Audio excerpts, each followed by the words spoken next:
Hey everybody, welcome back to North Knives. It's kind of a brief video today. Probably not going to edit this one much, just let it go as it is. Every once in a while, just get an itch, and I know you guys probably get the same itch where I just want to try out a certain kind of blade. I see something, I haven't messed around with it, and maybe the contours look appropriate, or maybe the style of knife is just intriguing to me. This is a knife where I really didn't know if I could get into it. I like some of the looks of the contour. I thought it was interesting. This is a Lon Humphrey Blacktail Nessmuk.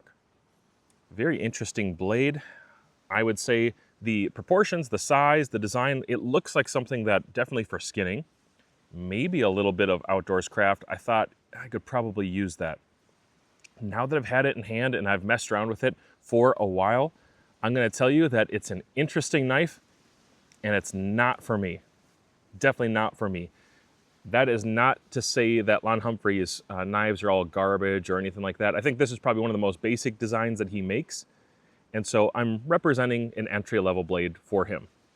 I'll tell you that the scales in multiple ways, I'm not even going to go through it all, in multiple ways were uneven, whether it's left side, right side, a little bit of weird grind issues. The tip was not even. It's stuff that I can look past as long as the blade functions well. But with a blade this thick, it's incredibly thick. I thought it would come down to more of an acute, sharper edge, a thinner edge, let's say that. I thought it would come down to a sharper edge, thinner edge, and I did kind of have to touch it up at home. I stropped it a few times to get that edge that I wanted, and then I was more pleasantly surprised with the consistency. I think the heat treat is probably pretty good. Hardness is probably excellent, but with the thickness of this spine, and the ergonomics, this is just a blade that is definitely not for me in most tasks. It probably would still be fine in skinning, which is what something like this is going to excel at. The design is definitely there for working with meat and cutting in materials. I've tried to use it for a little bit of fishing, a little bit of woodscraft, and it's not a Scandi, it's not a specific woodscraft knife, I know that, but I'm comparing it against some other, not high-end, definitely not high-end blades. I'm going to tell you that my old 1950s Broderna Johnson Morris Sweden knife here, this Scout, far, far, far excels in comfort and versatility than this knife does. Now, it's not stronger, and I know that it's not a stronger blade. This is a weaker blade. But if I have to choose between the two and I'm going out for a week or two, if I know I'm not doing a lot of heavy batoning, wood splitting, which I don't usually have to, I'm actually going to take this instead of this. Now this is cool. It's a conversation piece at the very least. If you put this in somebody's hands, usually they think it's pretty cool. They're like, man, this is a really unique knife. And I love Nessmuks. In fact, let's take out my EDC. I've got an LT Wright Mini Muck on my side. Now this blade has been phenomenal. Ergonomically, comfortable. It's been thin enough, it's appropriately thin, comes down to a great edge. This one happens to be in Magna Cut. I think this is like 5100 or 5260 or something like that. 5160, I can't remember what it is, but a decent steel still.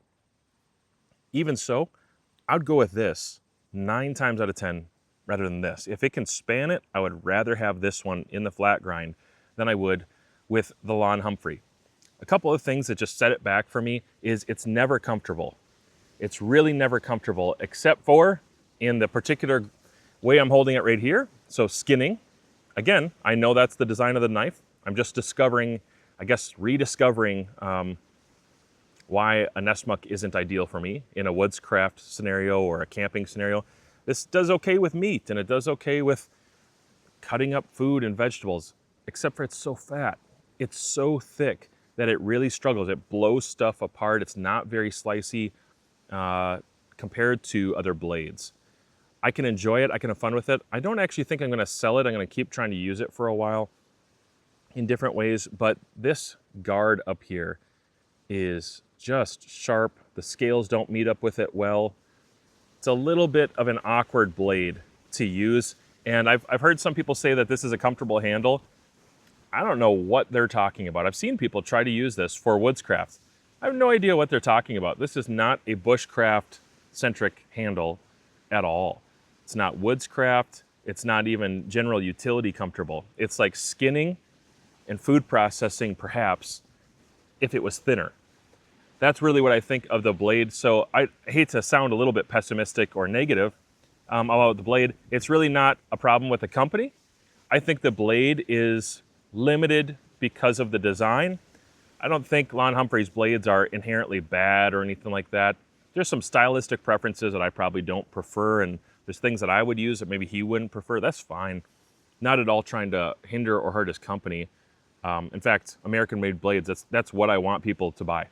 I want them to get into American-made blades, right? I've got an LT right, pronghorn right here.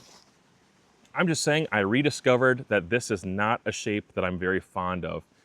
I think I could do better with this if it had a more appropriate handle. I know that there's several companies that make an Nessmuk that's Scandi, that's more appropriate for woodworking and that sort of thing. That's cool. I just wanted to try this one out and find out what I thought. And I've basically come to the conclusion that I'm not a big fan. I'm not huge on this. It probably wasn't worth the money for me. But if I get a chance to skin up some animals with this in the fall, it might redeem some of this a little bit. Again, it'll only be so good, you know, a skinning knife, a general purpose knife at best. I still think I'm gonna prefer these kind of blades over this, but I've had some fun with it. I enjoyed learning, I guess, what I did so far, even though it's just not for me. So that's all the video is. I just want to tell you guys it was interesting. It's been fun to play around with. I'm gonna keep trying it in some different ways. I'm working on some Swedish crafts right now, and I am using this almost exclusively. And it's reinforcing my opinion so far that this is just not ideal for the things I want to do.